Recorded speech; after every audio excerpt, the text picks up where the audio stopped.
and a very strong, reliable maple to grow in the West. Only difficulty is it can get very large leaves. Prone to some disease as well, things like mildew. Okay, whose is this? Great, okay. So, did you collect this? No, I bought it. It's collected in England. Oh, right, okay. 6 years ago. Great. I mean, we do have quite a lot of field maple in England because they grow often in hedgerows, certainly in the south of England, and they get cut down, and you end up with these beautiful hollows and holes. It's unusual for a deciduous tree to have deadwood. This is not something you see too much in classical bonsai, except for a few species. A maple would be like, you know, the Deshojo down at the other end would be no deadwood, no pruning wounds, no knobbles, gnarly bits, no sort of uro or anything like that. But field maple lends itself very, very nicely to this. There's probably not enough of this species around. It's, as I say, it's very hardy, very tough, and very, very reliable as bonsai. So if anybody struggles with trident maple, this is a good alternative. Getting leaves as small as this is a challenge, but it's going really well. You've defoliated it this year? Yeah. Just once or? Yeah, once. Just once. Okay. So defoliation, which seems an ideal opportunity to talk about it, is the activity of taking off all the leaves of the tree. It causes the tree to grow a brand new set of leaves, usually smaller. Often with bonsai, it's done solely to get smaller leaves, more in scale. However, defoliation also has very important horticultural factors as well. As the tree gets denser, the leaves and shoots and buds that are inside start to weaken and die. So we have to take off all the outside leaves to allow those to grow. Otherwise, we end up getting bigger, bigger, bigger, bigger, like the other trees each year, and then we don't have a bonsai anymore. So defoliation, taking off the leaves, is very, very, very important. Should not just be seen as a way of getting the leaves to grow smaller, but as a way of letting light and air into the structure of the tree to keep the interior buds alive and healthy. As the tree gets older, especially deciduous trees, they become weaker. Okay, go on about time. With all maples and all deciduous trees, after a while the trees become quite weak. If you imagine the branch here, okay? The heartwood of any tree is dead. Okay? This little section inside is dead. There we go, some leaves. Because we're obsessed with controlling the growth of bonsai, the tree, as it ages, will put on very little growth, won't thicken much at all. But still, the heartwood dies. And although the branch isn't thickening, because we're not allowing the tree to grow too much, the heartwood still gets bigger and bigger and bigger. And soon there's very little tissue that's allowing sap to flow along the branch. So it starts to clog. It's like its arteries are clogging. And the branches start getting weaker and weaker and weaker, and then they will die. And you need to know when this is going to happen so you can sell the tree to somebody else before it does.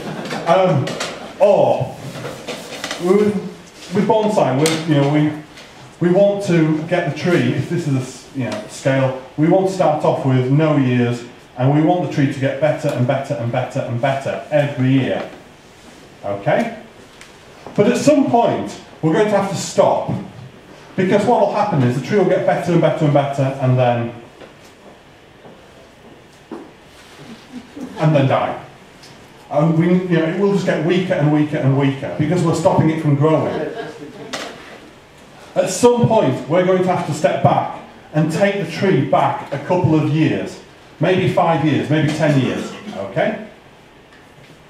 Where it can get strength again and go along here before it goes back up again. And then we can't just expect the tree to get better and better and better. The branches won't allow it. It will get weaker and weaker and weaker. The denser and denser it becomes. And this is often seen with Japanese maples. It's often, you just see some years the branches don't come back. The colour changes in the branches. It becomes darker, like purple. It's because, like I say, the cells are just not functioning properly. So you need at some point just to think, put it in a big pot and let it grow and get its strength back and then start again. And sometimes with deciduous trees, you'll have to take all the branches off they will get too thick and you'll have to cut them off. That's your choice. You either cut them off or you sell the tree to somebody else. But you've got to accept that you're either going to have to step back and allow the tree to recover, or you move the tree on, because it will suffer and no longer be a good bonsai. So at the moment, this tree is well away from that stage. The branches are still really quite young. And that's probably the only defect really with this tree. The branches are very, very thin still. Okay, so maybe we need to allow more growth to actually to thicken these branches. The trunk is very, very old, yet the branches are very, very weak. It's like a gnarly old stump, and then new sprouts have come from it. So that's the only thing. Maybe we have to sacrifice branches to grow, then prune back each year, allow them to grow, prune back each year, and so on. As soon as we put a tree in a bonsai pot, it will slow the growth down.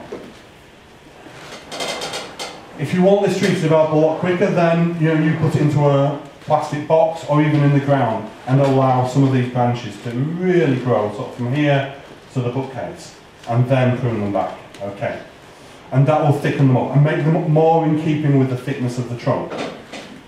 Not at the moment, these are a little too thin, and because the tree's in a bonsai pot and because we keep pruning it, they're not going to thicken very quickly.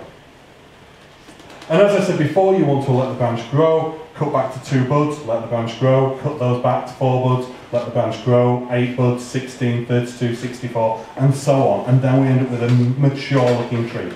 To only prune the outline will mean that the tree will never get denser because it won't have shoots coming from back here. Okay? It will have these young straight branches, just like we discussed with the elm.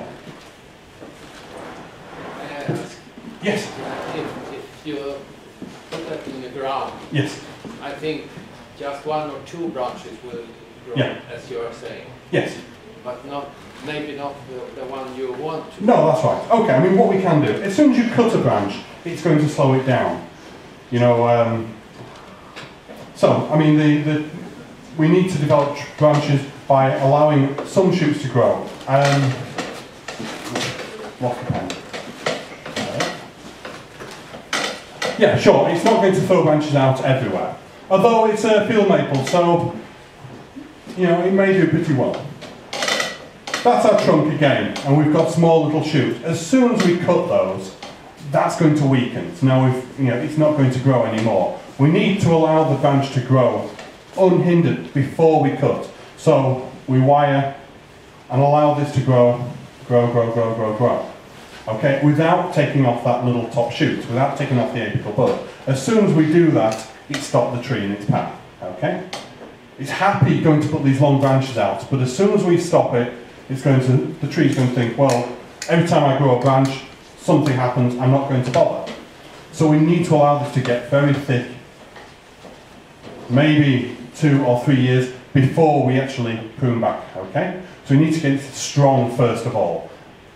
This is still too weak. A lot of these branches are a little bit too weak to do that. We'll need maybe a couple of seasons just allowed to grow. And then we branch select, we choose the ones we want. Wire them down and let them go. And the other thing is we keep the leaves here and we keep the leaves here. All the rest of the leaves along this branch we can take off. Okay? With those, they'll block light out. And we don't want it to block light out because we need to keep these interior buds going. There's interesting faults with this tree, things that make it characterful. There's a branch here that comes up and then scoops back down again. I think that's interesting.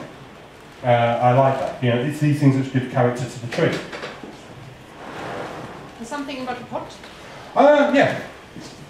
The pot is absolutely fine, proportion-wise, size-wise. The tree ultimately needs to be a little bit bigger, but when the branches are thickened, the pot is great. As I say, proportion-wise, absolutely fine. When you collect trees from the wild, often it's very difficult to get them into small pots very quickly. We concentrate on training the branches of the tree, but we don't often think too much about the roots that are growing on in there. Those also need training as well. You start off with a tree you've collected, and maybe it's in something the size of this table. Then every year you get smaller, smaller, smaller, smaller. Remember, it's not going to be a bonsai unless it fits in a very, very, very small container. Just to dig a tree up and force it into a small container is not good. It won't have enough roots to give it strength.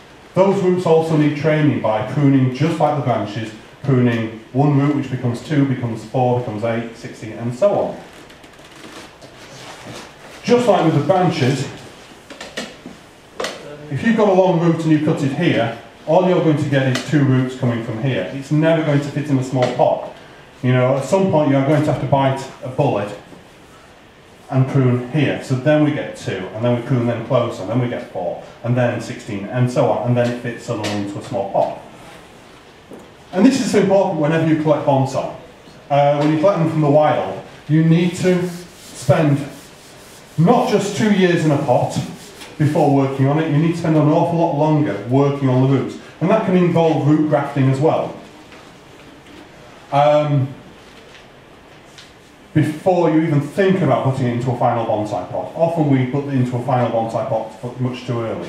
Okay, so if we've collected a tree from nature with very big roots, okay, and we cannot cut them back, then we can drill holes through the roots, thread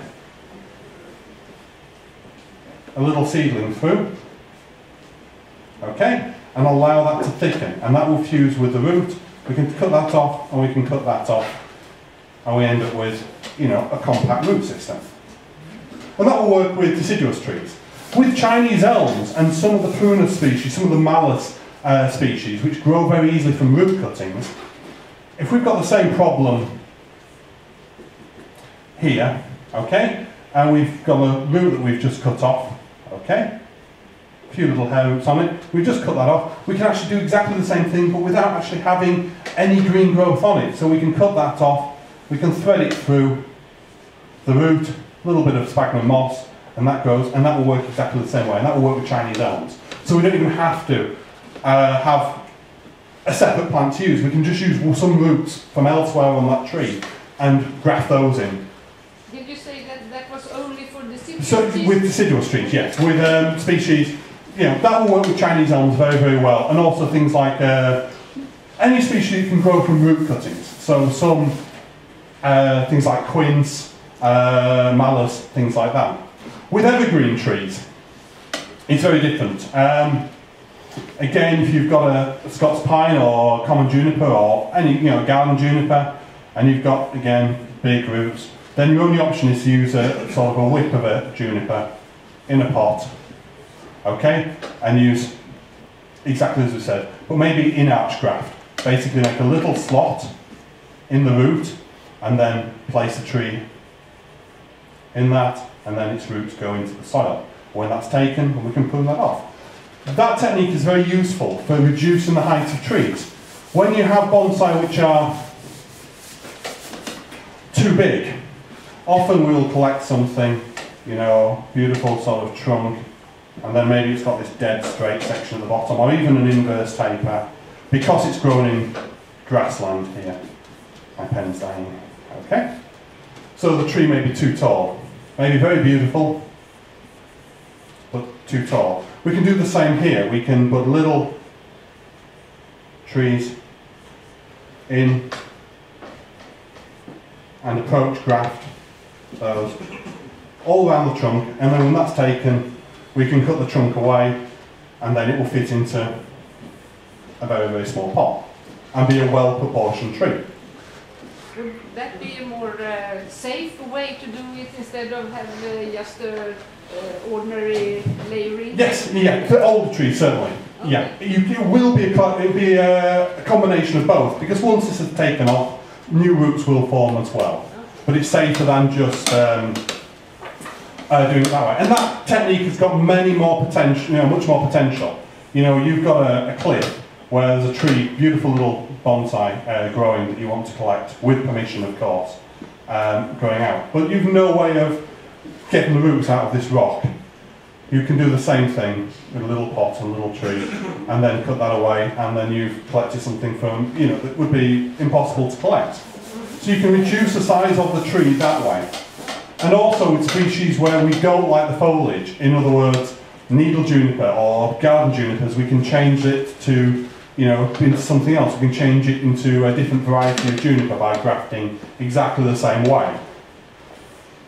Only instead of keeping the roots, we keep the little tree. So same thing applies. You make a slot in the tree.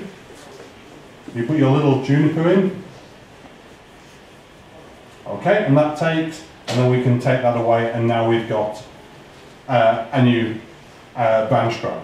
Or, you know, we can, you know, take away the rest of the tree and just keep this, which is a very common technique for making bonsai from material which would normally be forgotten about. Still on the subject of grafting.